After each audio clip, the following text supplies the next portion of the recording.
साथियों नमस्कार। सबसे पहले तो आप सभी को डॉक्टर भीमराव अंबेडकर साहब की जयंती की ढेर सारी शुभकामनाएं। साथियों आज एक ऐसे व्यक्ति का विशेष व्यक्ति दिवस है जो केवल एक व्यक्ति का नहीं, पूरे समाज देश की दशा और दिशा बदलने वाला है। जी हां, मैं बात कर रहा हूं डॉक्टर भीमराव अंबेडकर साहब को लेकर। आप सब लोगों ने अंबेडकर साहब को लेकर खूब सुना होगा, अंबेडकर साहब को लेकर खूब पढ़ा होगा, लेकिन कुछ ऐसी जानकारी जो हमारे जीवन से जुड़ी है, ऐसी जानकारी जो देश और समाज से जुड़ी है, मैं आपके साथ में साझा कर रहा हूं। साथियों डॉक्टर भीमराव अंबेडकर की शिक्षा जो है वो बहुत बेहतरीन विश्वविद्यालय में हुई, जो भारत ही नहीं दुनिया में अलग अलग विश्वविद्यालयों में उन्होंने बेहतरीन शिक्षा प्राप्त करी। आज के जमाने में जहां आज भी पीएचडी करना एक सपना होता है, डॉक्टर अंबेडकर साहब ने उस समय 3 पीएचडी करी, और वो भी भारत के विश्वविद्यालय से नहीं, वो भी कोलंबिया विश्वविद्यालय से और इनके अलावा लंदन स्कूल ऑफ इकोनॉमिक्स से। सर वो विश्वविद्यालय आज भी ये प्राउड फील करते हैं कि डॉक्टर अंबेडकर साहब जैसा व्यक्ति जो है हमारे विश्वविद्यालय से पास आउट है। आप कभी कोलंबिया विश्वविद्यालय जाएंगे न्यूयॉर्क में, तो वहां की जो सेंट्रल लाइब्रेरी है, उस सेंट्रल लाइब्रेरी में डॉक्टर अंबेडकर साहब की एक प्रतिमा है जो कि प्राउड फील करवाती है। वहां के स्टूडेंट को बताया जाता है कि जिस व्यक्ति ने केवल अपने खुद के लिए नहीं, केवल अपने समाज के लिए, केवल अपने लोगों के लिए नहीं, बल्कि पूरे देश के लिए जीवन जिया है, ऐसा व्यक्ति हमारे विश्वविद्यालय का स्टूडेंट रहा है।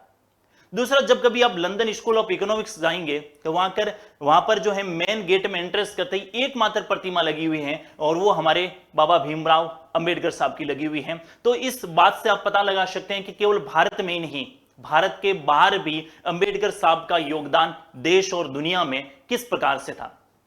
साथियों अंबेडकर साहब के साथ जीवन में कई बार ऐसी घटनाएं हुई, उस घटनाओं के कारण अंबेडकर साहब दुखी नहीं हुए। उन घटनाओं से अंबेडकर साहब ने खुद को नहीं, पूरे समाज को बदलने की दिशा और दशा का काम किया। साथियों एक व्यक्ति होता है जो एक पढ़ लिख लेने के बाद में अपने घर और अपने परिवार के अलावा बाकी किसी की नहीं सोच रहा, लेकिन आज से कई 100 वर्ष पहले ऐसे बहुत सारे व्यक्ति हुए हैं, जिसमें सबसे पहले महात्मा बुद्ध की बात करें या फिर उसके बाद में फुले साहब की बात करें या अंबेडकर साहब की बात करें, ये ऐसे व्यक्तित्व थे जिन्होंने केवल अपने लिए नहीं, केवल अपने समाज के लिए नहीं, बल्कि पूरे मानव वर्ग के हितों के लिए काम किया है। साथियों अम्बेडकर साहब चाहते तो केवल अपने परिवार की स्थितियों को ठीक कर सकते थे, केवल चाहते तो अपने घर की स्थितियों को ठीक कर सकते थे, लेकिन उन्होंने कहा नहीं, अगर मैं पढ़कर मेरे समाज और मेरे परिवार, मेरे देश का नाम नहीं किया तो ऐसी स्थिति में मेरी शिक्षा का कोई अर्थ नहीं है। तो सबसे पहले हम सबको उस व्यक्ति के लिए कृतज्ञ रहना है जिन्होंने केवल अपना नहीं देखा, जिन्होंने अपने समाज और अपने देश का नाम पूरी दुनिया में परचम लहराया। साथियों बौद्ध धर्म में जब आप साहित्य पढ़ते शब्द है बोधिसत्व, और बोधिसत्व क्या कहता है कि व्यक्ति केवल अपने ही मोक्ष की प्राप्ति करे, केवल अपने ही ज्ञान से अपने स्थिति को ठीक कर ले, वो ज्ञान नहीं है। महात्मा बुद्ध को ज्ञान की प्राप्ति बहुत पहले हो गई थी, और महात्मा बुद्ध चाहते तो अपने ज्ञान की प्राप्ति के बाद अपना जीवन अच्छा कर सकते थे, लेकिन उन्होंने कहा नहीं, मैं मेरा जीवन मानव कल्याण के हितों के लगाऊंगा, और जब तक समाज में एक भी व्यक्ति दुखी रहेगा, जब तक समाज में एक एक व्यक्ति पर असमानता की स्थिति रहेगी, तब तक मैं मेरा काम छोड़ूंगा नहीं। उसी से प्रेरित होकर अंबेडकर साहब ने भी उसी सिद्धांतों को अपनाया, और उन्होंने अपना सारा जीवन मानव विकास के लिए, सारा जीवन दलित वर्ग के लिए, और सारा जीवन समाज के उस वर्ग के लिए काम में किया जिनके साथ समाज में बहुत पीड़ाएं होती थी। उस समय सोच पाना बहुत मुश्किल हुआ करता था। आज के समय में तो अपन सोच लेते हैं कि कहीं पर भी सामाजिक भेदभाव हुआ तो अपन कोर्ट में जाएंगे, कहीं पर भी सामाजिक भेदभाव हुआ तो हम किसी न्यायालय में जाएंगे, कहीं सामाजिक भेदभाव हुआ तो किसी नेता जनप्रतिनिधि के पास जाएंगे। लेकिन उस समय राजवंश हुआ करते थे, उस समय जब राजशाही शासन था, उस समय ऐसे व्यक्ति को न कहीं रूम मिल रहा है, न कहीं नौकरी मिल रही है, न कि उनके साथ में। अंबेडकर साहब ने अपनी पुस्तक में लिखा है कि मुझे कई बार स्कूल में बिना पानी पिए हुए रहना पड़ रहा था, क्योंकि स्कूल में जब चपरासी नहीं आता था उस दिन मुझे पानी भी कोई नहीं पिलाता था। मैं मेरे घर से स्कूल में बैठने के लिए जो चटाई होती थी वो लेकर जाता था, और उस चटाई का भी उसके साथ में जो बच्चे बैठते थे उनके साथ में बैठा कर नहीं बिठाया जाता था।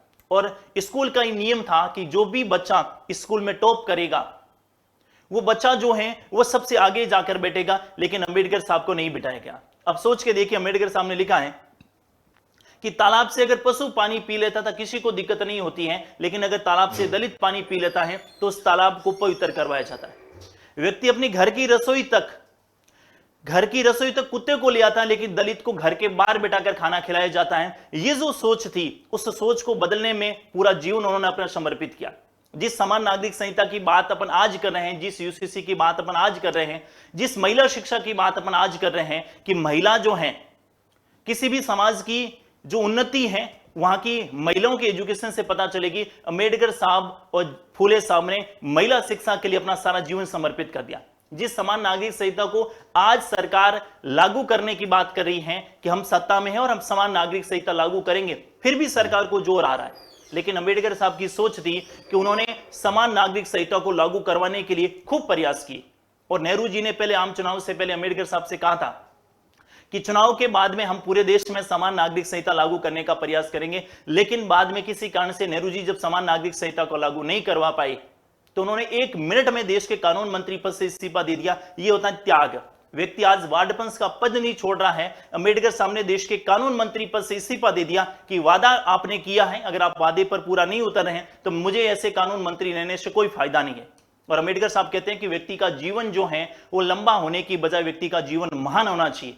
1000 साल जीने की बजाय 50 साल जिए, लेकिन जीवन ऐसा होना चाहिए जो व्यक्ति का व्यक्तित्व और उस व्यक्ति की जो गुण है, उस व्यक्ति के जो विचार हैं, वो आने वाली कई पीढ़ियां उस व्यक्ति को इस बात को लेकर प्राउड फील करें, उस व्यक्ति के उस बात के विचारों को लेकर अपनाएं जिन्होंने समाज में दशा और दिशा बदलने का प्रयास किया। अम्बेडकर साहब हमेशा कहते थे कि समाज का भला तभी होगा जब व्यक्ति पढ़ेगा।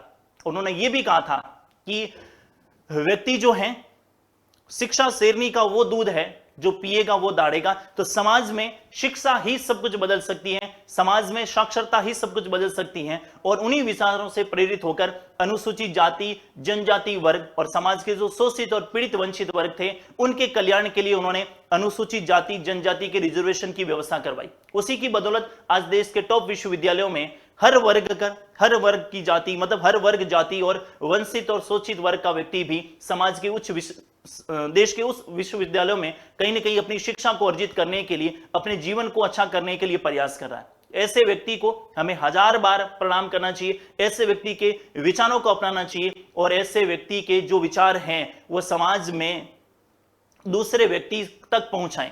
क्योंकि अम्बेडकर साहब मूर्ति पूजा के विरोधी रहे हैं। अम्बेडकर साहब ने क्या कि व्यक्ति की पूजा नहीं, उसके विचारों की पूजा होनी चाहिए। और विचारों की पूजा तब होगी जब व्यक्ति के विचार अच्छे होंगे, और विचार तब अच्छे होंगे जब समाज में शिक्षा आएगी।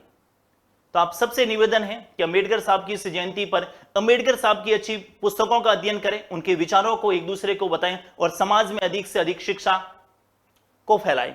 अम्बेडकर साहब की लाइब्रेरी में ऐसा कहते 35,000 पुस्तकें थी। साथियों, आपने अरस्तु का नाम सुना होगा।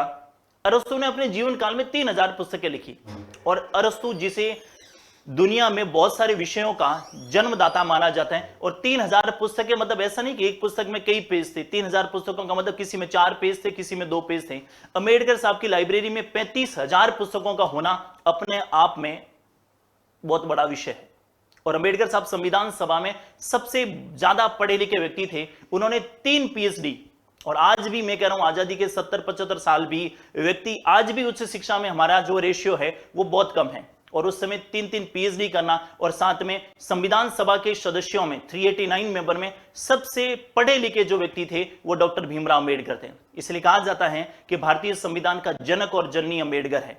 और डॉक्टर राजेंद्र प्रसाद ने संविधान सभा के अध्यक्ष की बैठक की अध्यक्षता करते हुए अंतिम दिन ये कहा था कि मुझे इस बात का हमेशा दुख रहेगा कि मैं संविधान का निर्माण हिंदी भाषा में नहीं करवा पाया। मुझे इस बात की हमेशा खुशी रहेगी कि मैंने प्रारूप समिति का अध्यक्ष डॉक्टर अम्बेडकर साहब को बना लिया, जिस वजह से इतना बेहतरीन खूबसूरत दस्तावेज जो हैं वो हम सब के लिए तैयार हुआ। तो एक बार फिर से आप सबको ढेर सारी शुभकामनाएं। अम्बेडकर साहब के विचारों को अपनाइए और अपना जीवन, अपने परिवार, समाज की दशा और दिशा बदलिएगा। Thank you so much.